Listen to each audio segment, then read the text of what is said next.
Age of 11. Ito nga ako ay ginising ng 5 AM ng aking mga kasama sa bahay. Dahil ngayon ang last convention namin sa Paniki.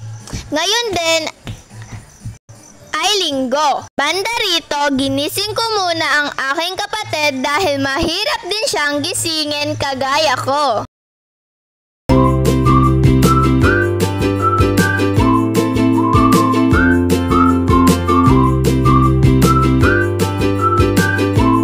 Ay tumayo na nga ako upang makakain na dahil mabagal din ako kumain. Ayaw ngang gumising ng aking kapatid kaya pinabayaan ko muna ito dahil maaga pa naman. Hindi din naman siya kumakain ng umaga. Ito nga ay tapos na ako kumain at naghanap muna ako ng sandal na maisusuot dahil nasira ang aking sandal na ginagamit. Ay nililinisan ko na ang aking sandal dahil ito ay marubi at maalikabok.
Nakaligo na nga ako at nakabihis dyan at nandyan na rin kami sa venue kung saan kami magre-regional convention.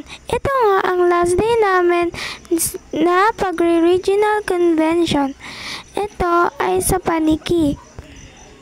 Banda dito, syempre wag natin kalimutang mag-opening prayer bago mag-start ang program.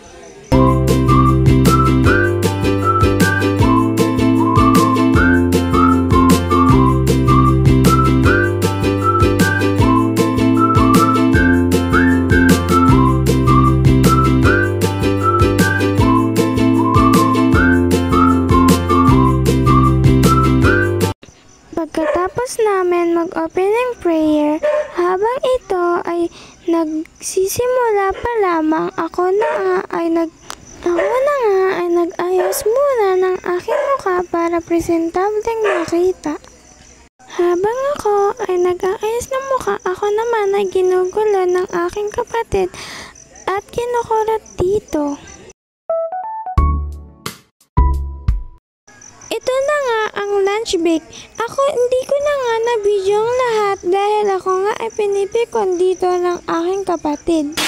Ako nga dito ay napag-utusan muna bumili ng soft drinks dahil sila ay naiinom ng malamig. Pagkatapos kong bumili, ako na nga ay umupo at nakinig dahil nagsimula na rin ang tuloy ng aming regional convention. Dito nga, bago magsimula, ay si ading ko ay nag-recommend na mag-picture kami.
tapos na ang aming regional convention.